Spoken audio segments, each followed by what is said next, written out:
Good morning. It is 7:32 a.m. on Friday, December 4th, 2020. I'm Christiana Ellis, and I just got up. This is 5 more minutes.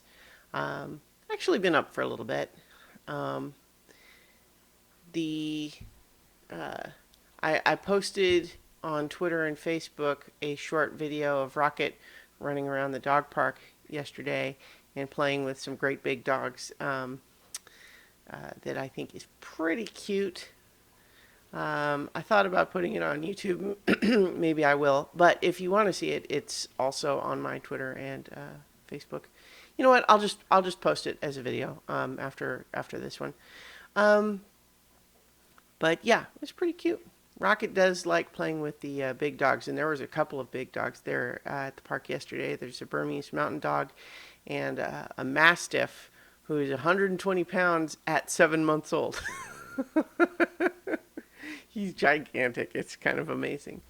It's just one of those dogs where you just sort of feel like, wow, it's just so big. I do not even have to bend over to pet him. But yeah, so in any case, Rocket had a pretty good birthday, I think. We didn't do anything really extraordinary, but he just got a little bit of extra sweet treatment, treats and going to the dog park, etc., etc. um, Last night I watched On Her Majesty's Secret Service because it's the next of the James Bond movies that Mike and I decided to watch. As far as our, watching 100 movies, like we're going to compare and contrast Mission Impossible and James Bond. And this was one that I actually hadn't seen before.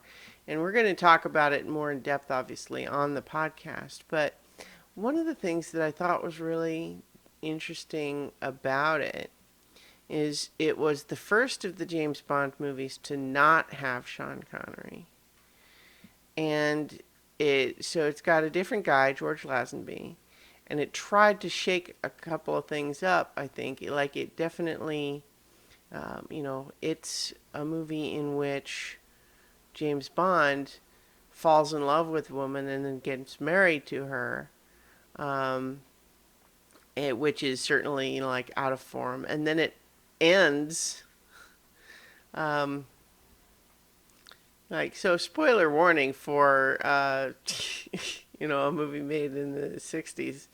But it ends with her being killed by Blofeld, um, which is it's actually part of what's interesting about that is that I had sort of vaguely understood that happened, but I thought it was literally in separate movies. Like I thought it was a thing where like he got married in this one and then some later movie tried to undo it by having her killed at like the beginning, but no, it's at the end of this one. And so it's literally the last thing that happens in the movie is him, you know, uh, basically reacting to her death, which is such an odd note to end a movie like a James Bond movie on.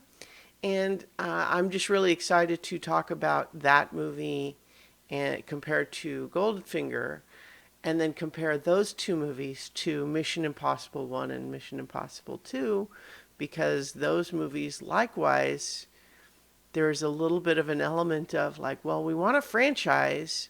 We had one that was successful, but it was kind of, had some quirky things about it. So let's try to figure out what was the most important parts and what parts do we need to switch up. And then in two, they kind of, messed with the formula a little too much in Mission Possible 2. And I'm just excited to talk more about that, but maybe I'll save it for the podcast rather than trying to do the discussion here by myself instead of in depth with Mike.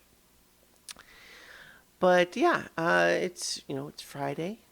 Friday's good. We're supposed to get some snow over the weekend, I think, and December. This year has just